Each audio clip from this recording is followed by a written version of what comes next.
Asia's wild tigers are fighting for their lives. Now a small army of biologists from the Wildlife Conservation Society are leading the charge to save them. In the end, tigers have a right to survive as much as human beings. With fewer than 7,000 of the big cats left, many people think they're doomed to extinction. But these men dare to believe otherwise. So the absolute key to saving the wild tigers is protection. 3 scientists with a passion for tigers. And if we can't protect tigers, if we can't save them, what can we save? The challenges are immense, but with the help of these committed individuals and their innovative strategies, tigers are fighting back.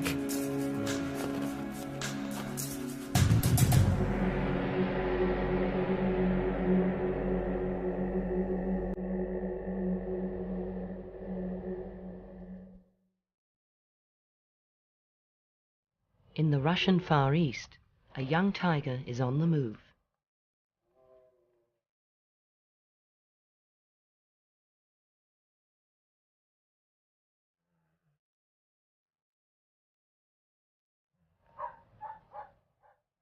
He passes the sleeping village of Ternay, then heads north into the forest.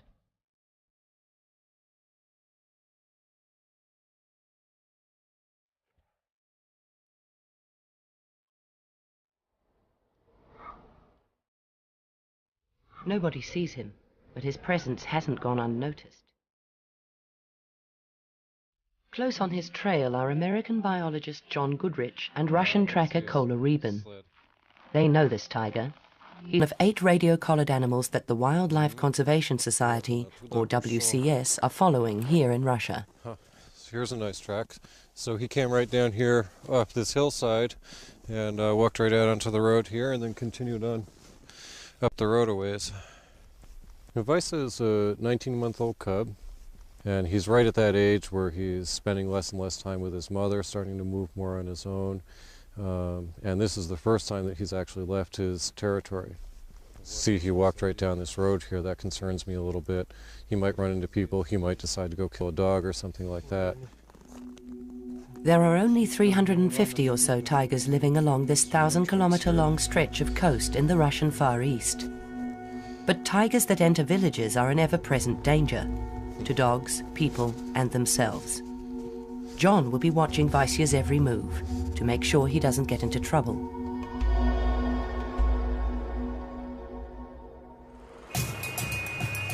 Nearly 4,500 kilometers to the southwest, 2 investigators are going undercover. Australian biologist Tony Lynham and his WCS colleague Kalia are fighting Thailand's illegal tiger trade. They've heard that protected wildlife is being sold in Bangkok's famous weekend market. To gather video evidence, they fit Kalia's bag with a hidden camera.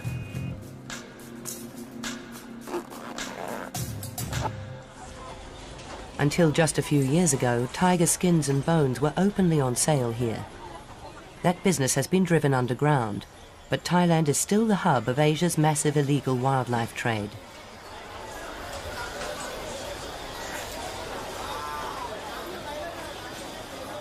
There are no tiger parts for sale today, but they're about to find some animals that are even more endangered. Oh, look at that.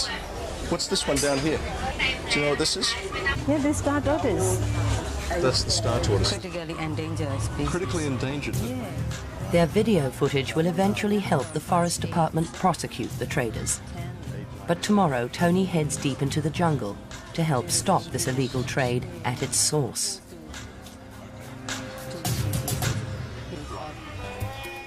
More than 2,000 kilometers further west, Ulas Karanth is beginning a journey through the Badra Tiger Reserve in southern India.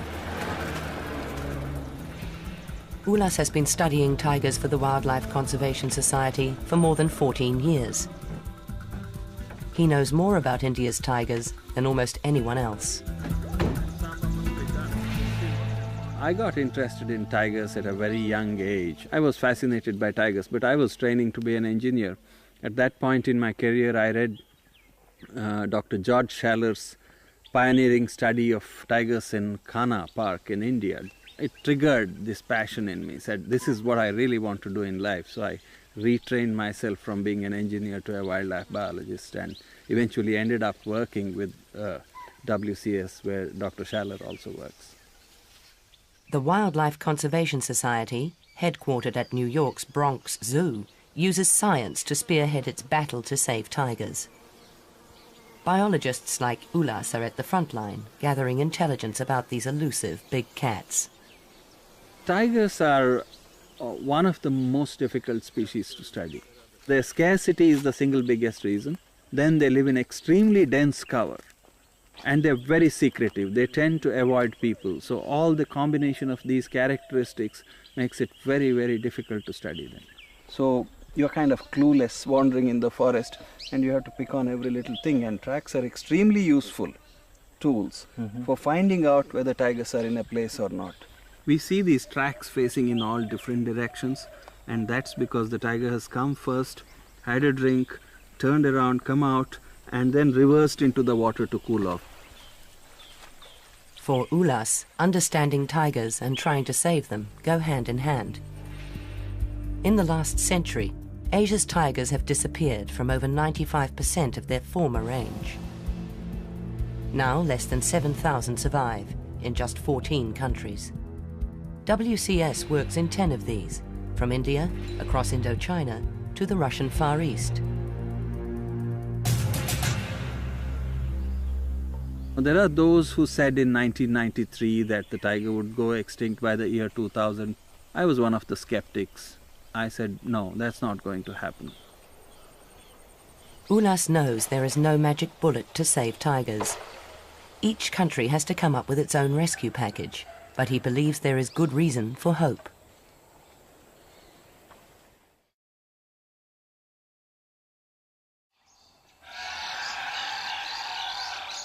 Ulas's optimism is based on his knowledge of tiger biology.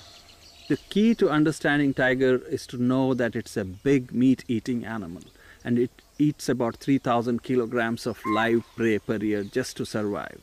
So that translates into about 50 animals the size of an axis deer or a small cow.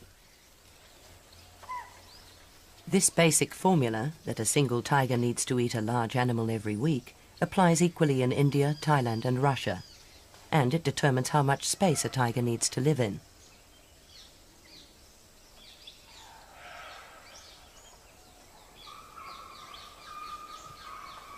Bhadra Tiger Reserve is in southern India's western Ghats.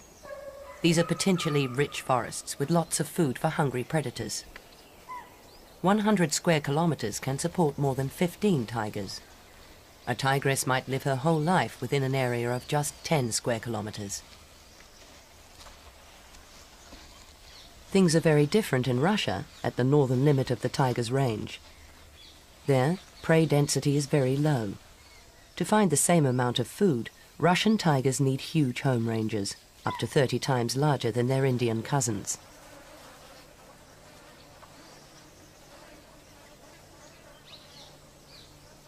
Here, sambar deer, cheetal deer and wild boar are high on the list of the tiger's favorite foods. So too are gaur. Up to a metric ton in weight, these wild cattle are a feast, fit for the king of the jungle.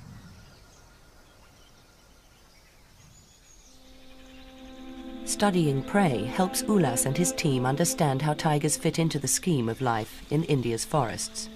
It's not easy. Until recently, poaching was rife here, and the animals are very wary. Researchers Praveen and Samba are alert to any movement.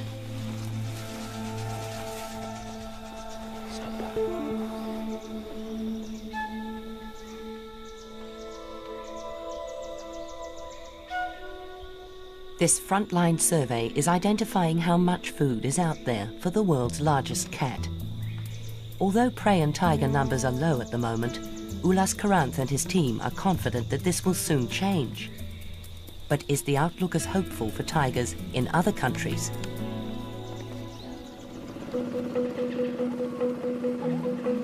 Thailand is a tiger country with its own unique challenges and opportunities. biologist Tony Lynham is on his way to a park the locals call Balahala.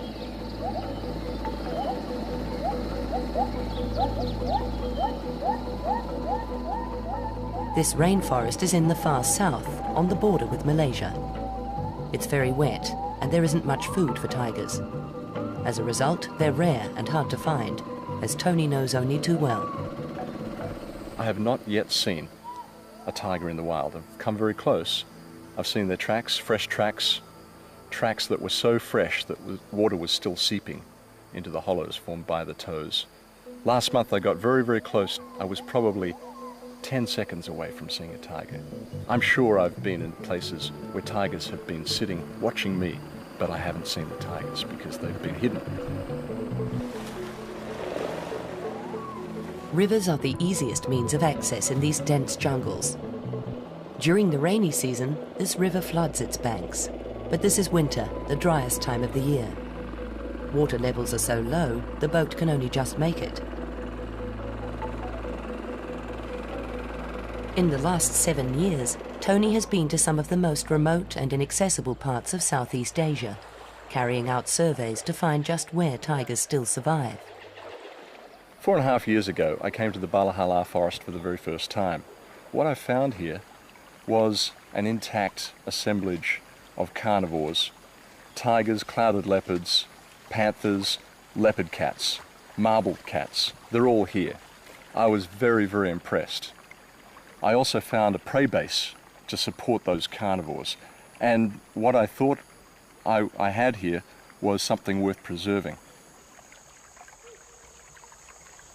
Alarmingly, Tony has found only a few viable populations of tigers in Thailand and in neighbouring Myanmar, formerly known as Burma. In many places, tigers have disappeared altogether. But with an estimated 50 or so tigers, Balahala is an exception. So why are tigers hanging on here when they're vanishing from many other places?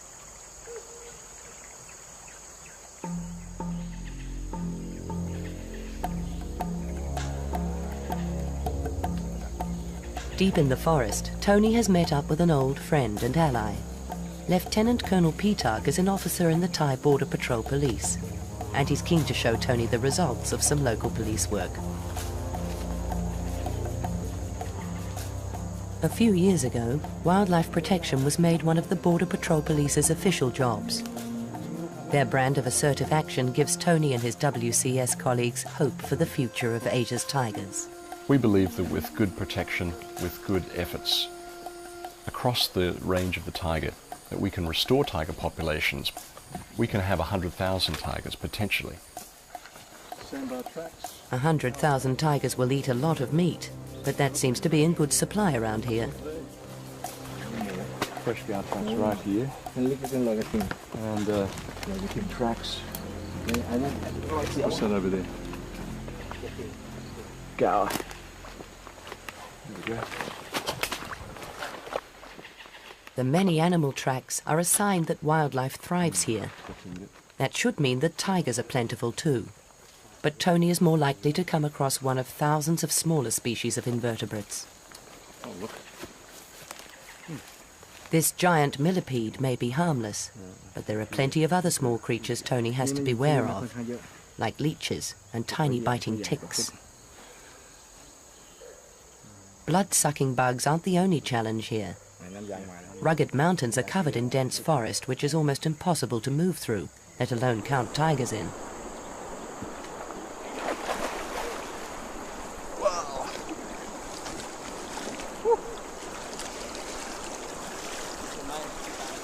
Being constantly wet is another of the many discomforts of this job. But it'll all be worth it for a tiger sighting. Say, Mark.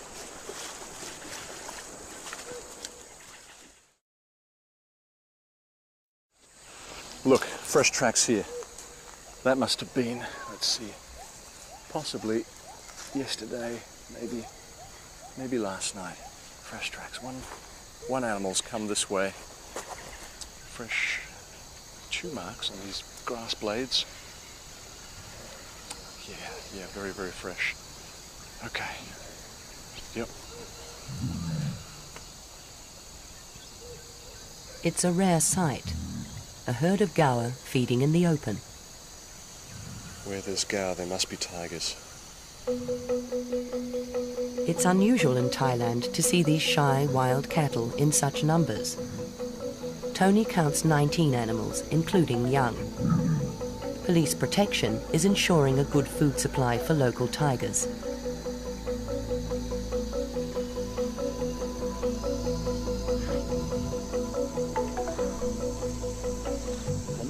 But the big cats aren't the only ones feeding well in this jungle. What's that? Leech? A leech? That's a full one. A fat leech has been helping itself to a meal of blood. Can look. Yeah, he's full of blood now. All right. Look at that. Kan, no? Kinlo kan.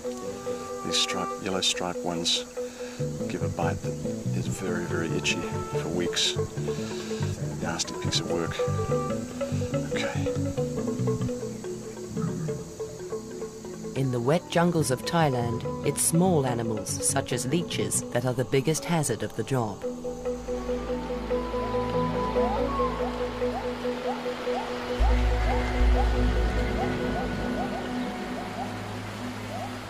It's a different story in Russia, where people share their neighborhood with tigers. On average, we usually get maybe 2 problem tigers a year, and that being a tiger that's coming into a town killing dogs or killing livestock, something like that. So far this year, knock on wood, we haven't had any problem tigers. John is part of a team called in to deal with tigers that come into villages like Ternay to ensure there's no conflict between people and predators. John is keeping a night watch to make sure that the young male Vaisya doesn't enter the village and get into trouble. From his house on the hill, he can pick up the signal from Vaisya's radio collar.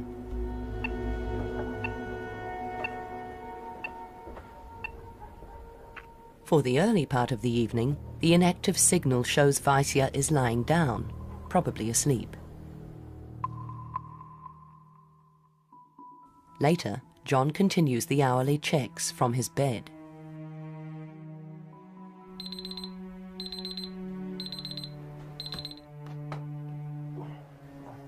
His vigil could save a life. 2 years ago, a tiger walked right through Ternay. It passed within 100 meters of his house, killing and eating a neighbor's dog.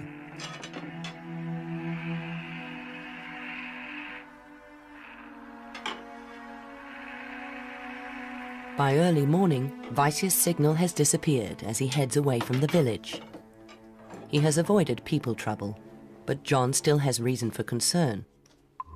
Adolescence is the riskiest time of a tiger's life. Young Vaisya could meet larger males and get into dangerous fights. Vaisya is now well out of range. Siberian tigers have enormous territories. To find enough food, they must travel great distances.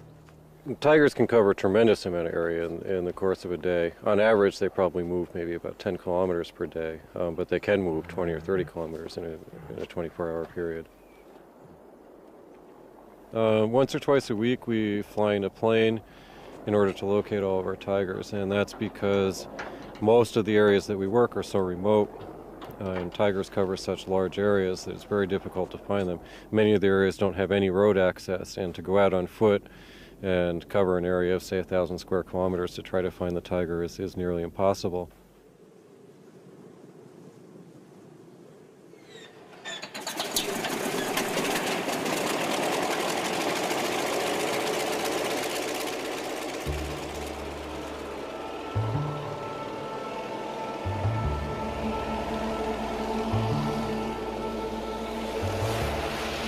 The Antonov biplane has been flying since 1947.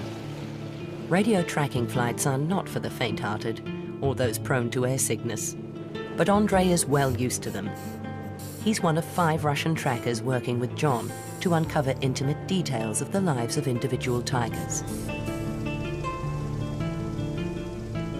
The plane heads north, but quite a few minutes pass before Andrei picks up Vaisya's signal. The young tiger has walked more than 10 kilometers overnight. Andrei directs the pilot to move in closer for a look. and the plane begins to make stomach-churning turns.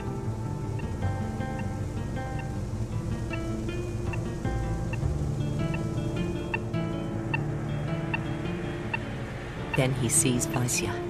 This is as close as the team usually get to their study animals.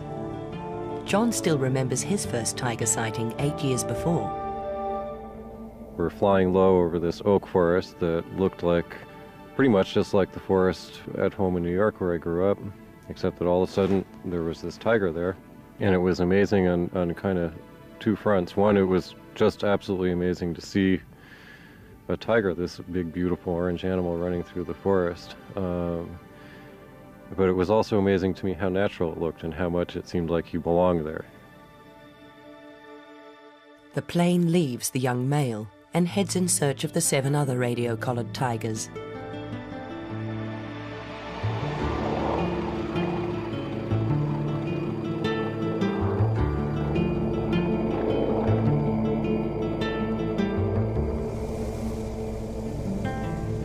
They see lots of red deer.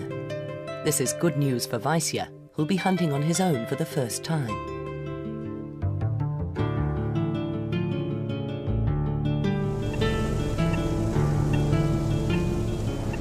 After 5 more minutes, they find Olga. And she's not alone. She has 3 young cubs with her. Olga's a really important animal in our study. She's been radio collared for 11 years. We captured her when she was 1 year old, so we know exactly her age. We know that she's 12 years old. We've monitored her through 6 litters.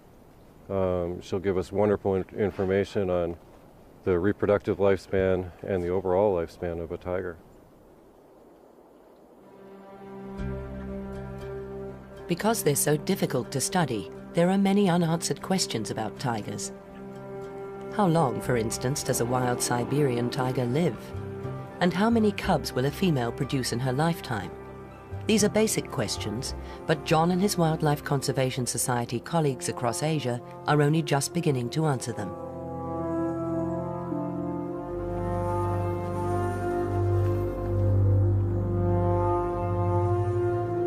They have to be detectives, gathering clues to piece together a picture of how tigers live and what they need to survive. Because they work in such different countries, each biologist collects his information in quite different ways. Today, John is out to investigate a possible tiger kill. But first, he has to make sure he's not in any danger himself. So caller reported seeing some crows over here, which means we might have a kill. I just want to check and make sure we don't have any radio-collared tigers in the area. However slim, there's also a chance that John could still be surprised by an uncollared animal. Nope, no signals.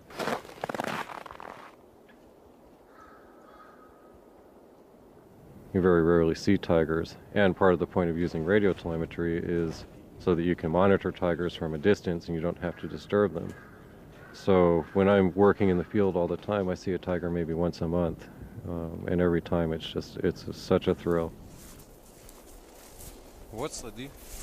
when I'm following tiger tracks, and that's one of my favorite things to do, is to track a tiger in the snow. I do always have that expectation and hope and anticipation that maybe suddenly there he will be. Like crime scene investigators, John and Kola assemble the evidence. It points to a tiger called Volodya, father of the young Vaisya. 11.3 centimeter pad width. Got a fairly fresh tiger track. You can tell that it's been since the last snow. It's an adult male sized. Volodya left an area to the north 2 days ago and then disappeared. We're not sure where he is now. We haven't heard his signal. Пойдем дальше. Да, пошли посмотрим. Volodya is the dominant male in this area, which is why the newly independent Vaisya has left, to try and find a territory of his own.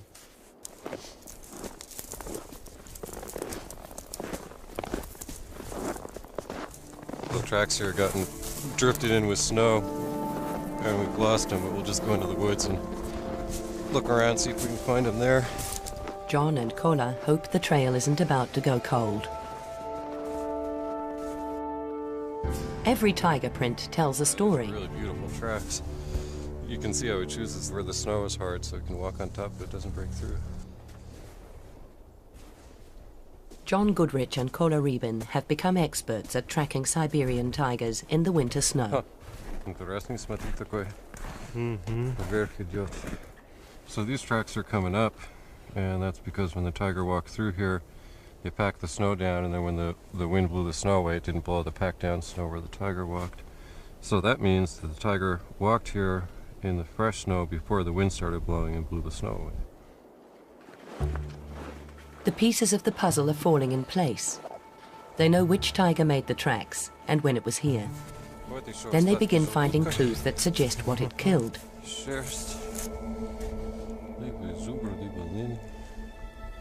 So we've got some blood here and stomach contents, and some hair that's either elk or sika deer. It's fairly light color, it's probably elk. The signs of life and death are clearly marked in the snow. Here the tiger dragged the elk, or red deer, for a few hundred meters. With every kill they track, John and Kola learn more about the habits of their tigers. They know, for instance, that red deer are a favorite prey item, and that wild boar come a close second.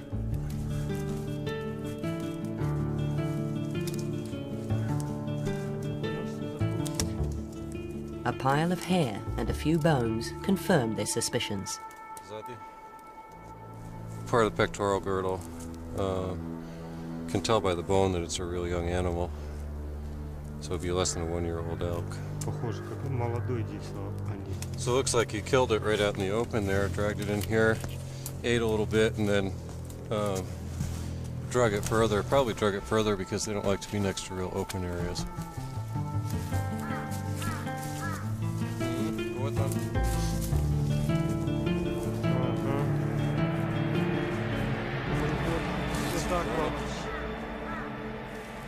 Finally, they find the frozen remains. Less than 10% of a tiger's hunts are successful. This was a well-earned meal. Got a elk calf.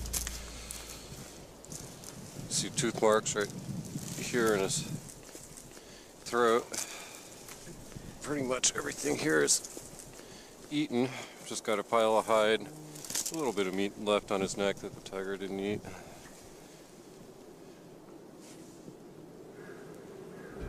After a big meal like this, the tiger Volodya won't need to eat again for a few days.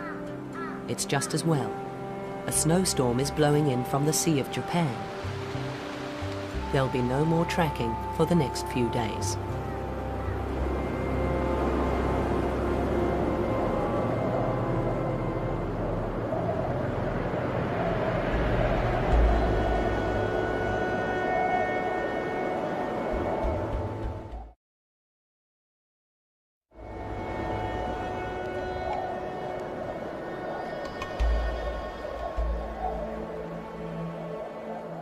For a few months each winter, John has a unique opportunity to get to know individual tigers' daily habits from tracks they leave in the snow.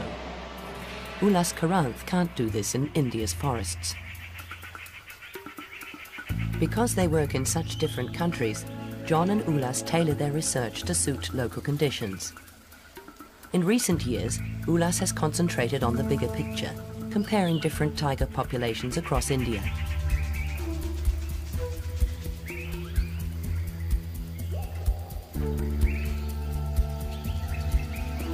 Luckily, tigers have some habits that help. They enjoy the easy travel that roads offer, and they mark their territories with droppings. In the process, they leave behind clues. Ulas and his team are always looking for insights into their secretive study animal.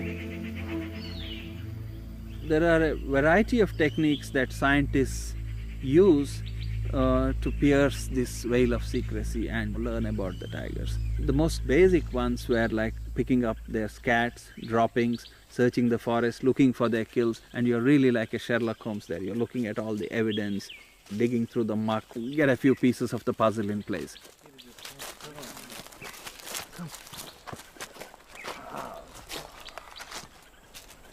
Looks like a tiger scat. The quantity shows that it's a tiger scat. Oh, there's a nail. Looks like a bear. Yeah, that's right. The tigers probably killed a bear and eaten it. I had to collect 1,500 of these cats, and it was a terrible job cleaning it all up. But in the end, it was very useful.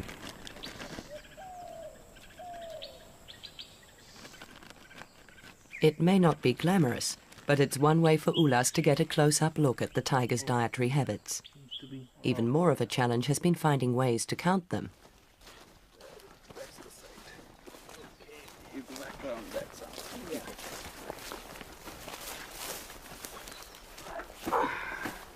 I got interested in the idea of monitoring populations of tigers, and this has been a very difficult challenge. Really, counting tigers, is more difficult than looking for needles in a haystack, because they're so scarce, they're so secretive, and in a vast country like India, even in a single reserve, it's very difficult to count tigers.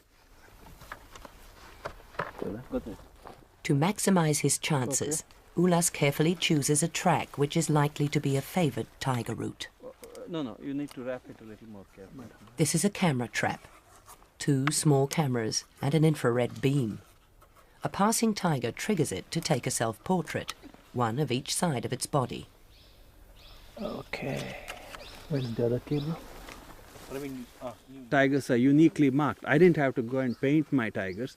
They had these body stripes or barcodes or whatever you call written on them. It's basically 2 or 3 things you look for. Position of the stripe on the tiger's body, its shape, and its size. And once you get that, it's like barcoding you find on a library book. Tigers are like big barcoded library books walking around. People think camera trapping is some high-tech method, and to identify tigers you have to be an expert, some kind of an Einstein. No, it's very simple. My daughter could ID them when she was 12 years old.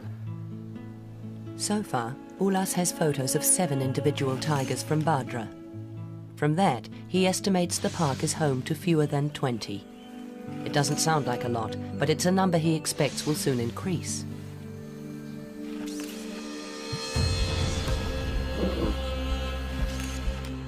But tigers aren't the only thing caught on camera. Camera trap photos also provide chilling glimpses of armed poachers. Right across Asia, war has been declared on poaching. In Thailand, Tony Lynham has teamed up with the Border Patrol Police. Pitak and Tony are heading to a conservation boot camp, where Balahala's border police and forest rangers are training for the offensive.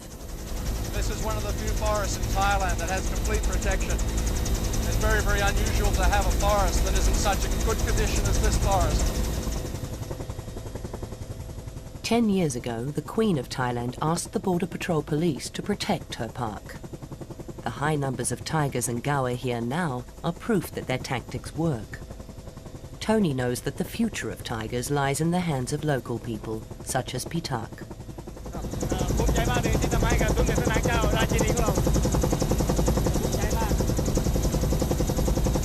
He said he's very proud to be working here for the Queen, to be very protected in this area, for the Queen and for the people of Thailand.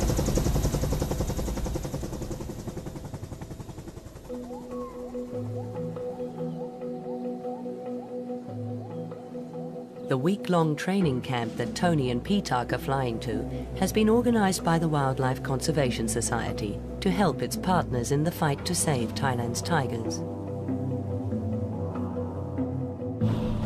These Border Patrol Police and Forest Department rangers are the frontline forces.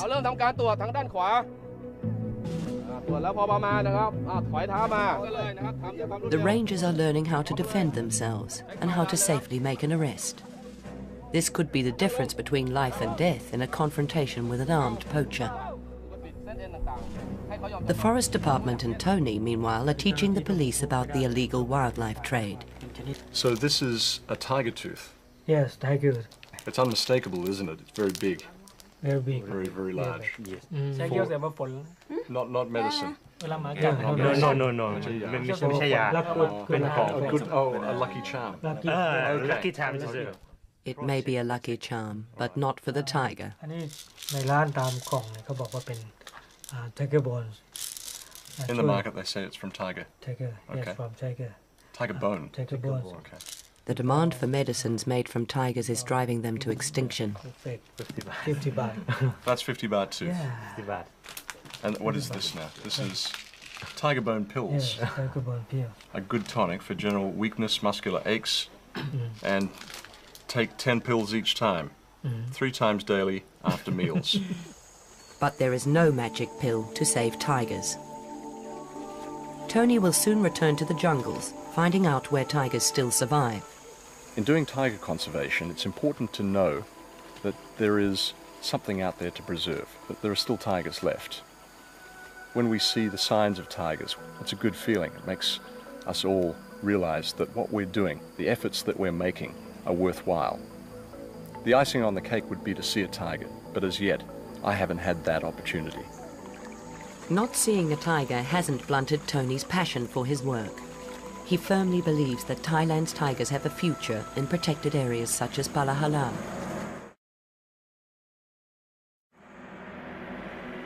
In Russia, the only major road to the village of Ternay runs right through the Sakoti Alin Biosphere Reserve.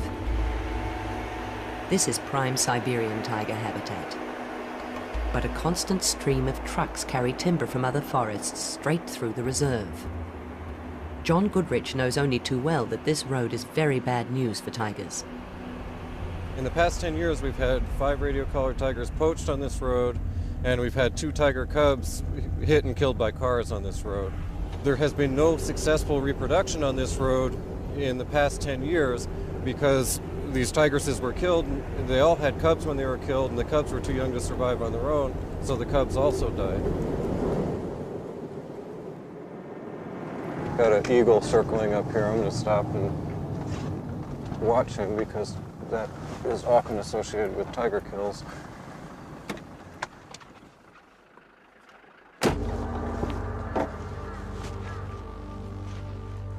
John hopes the eagle isn't circling the body of one of his collared tigers. In the 11 years the Siberian Tiger Project has been going, some very grim statistics have emerged. Out of 22 radio-collared tigers that died, 18 were killed by poachers or in road accidents. This is particularly bad news, as it's estimated that fewer than 30 tigers live in the reserve. Nobody knows how many prey animals have also been poached.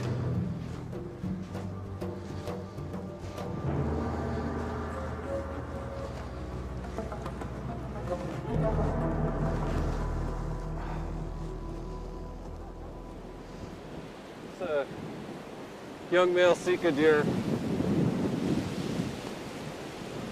probably killed by poachers. It's not a tiger kill as far as I can tell. It's fairly old. It's been here for a week at least.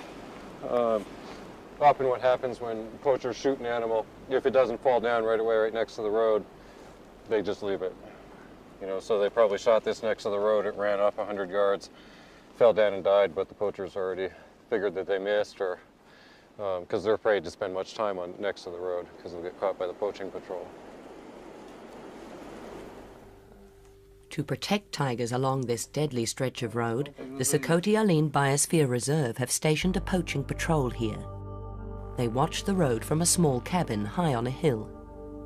If they see anything suspicious, they radio through to a mobile unit. As a result, there have been no tiger deaths on the road for 3 years.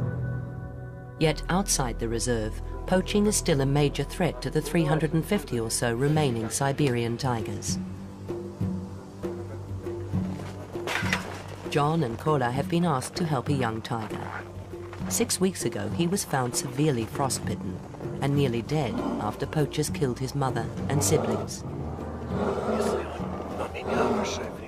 First, they must anesthetize the cub. John distracts him long enough for Kola to get a clear shot with the tranquilizer dart.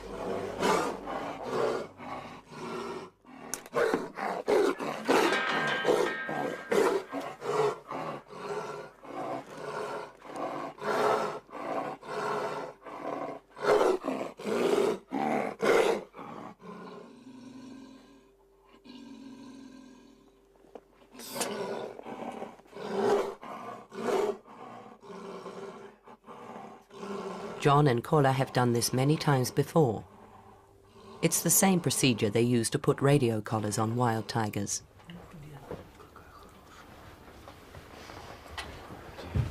The Kruglov family have nursed the cub since he was found. Now they're keen for an expert opinion on how he's recovering. They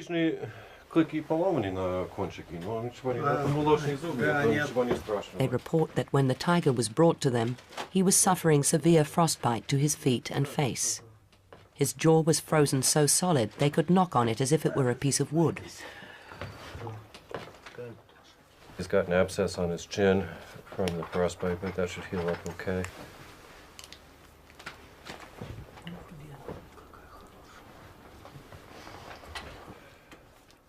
While the tiger is under anesthetic, Kola collects blood samples that will help alert them to possible diseases.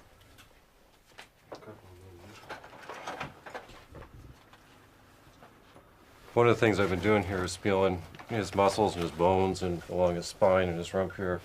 See how much fat he's got on him. He's in good shape. Good blink reaction from him, so we're going to give him a little bit more here. The cub is starting to come out of the anesthetic. The team move quickly to give him more.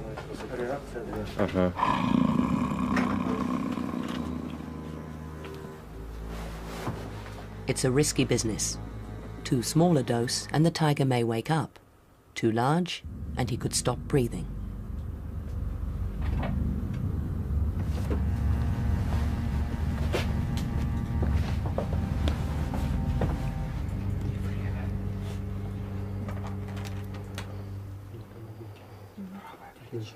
Edward had some concerns that he seemed to be having some trouble with his back legs, but there doesn't seem to be any problem. He seems to be moving just fine.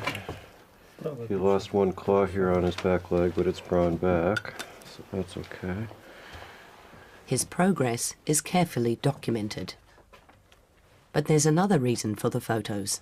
Photos we can take for identification purposes. If he escapes or something and then the tiger skin shows up somewhere, we'll be able to identify it. Looks good.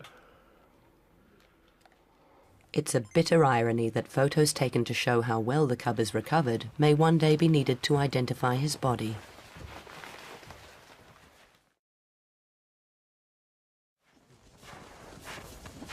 The checkup is complete, and John is very pleased with how healthy the cub is. His weight has doubled in 6 weeks.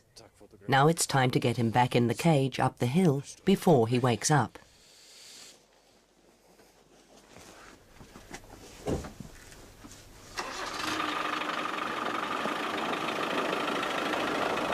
He's growling. You can feel it in his chest. We're going to have to get him in his cage fast, so be ready.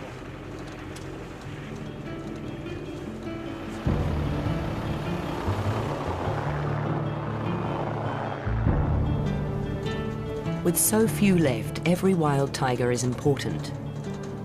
This is one tiger encounter that John would prefer not to have had. Although he's healthy, this cub is probably too young to survive on his own in the wild.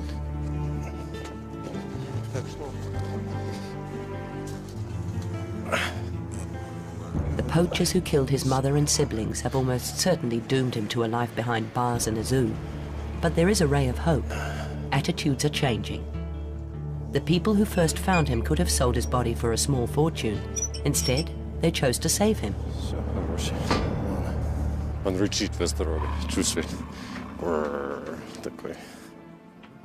And in densely populated India, there is also a ray of hope for Badra's tigers.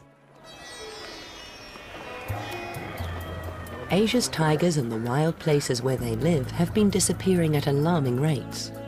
Ulas Karanth believes that to make India's few remaining forests safe for tigers, people must be kept out. This year has been a milestone for the Badra Tiger Reserve, but Ulas has to go into the surrounding countryside to find out why.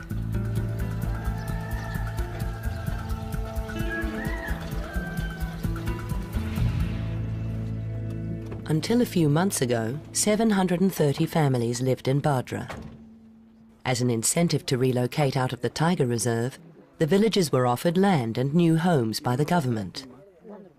Ulas and Girish have been strong supporters of the relocation, and they're here to find out how people have found the move. Ulas understands that to save tigers it is also important to look after local people. What has happened here seems to be benefiting both.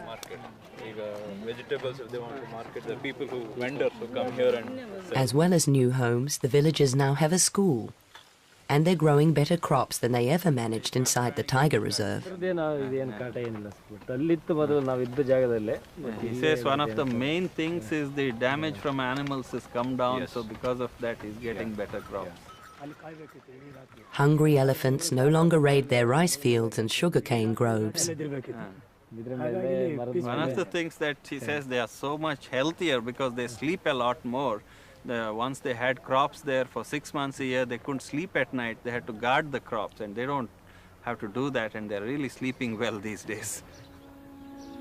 The wild animals in Bhadra Tiger Reserve are sleeping more easily now too. The 16 villages that used to fragment the park have gone, and without people there will be less poaching. Ulas believes this approach is the key to saving Bhadra's tigers and their prey.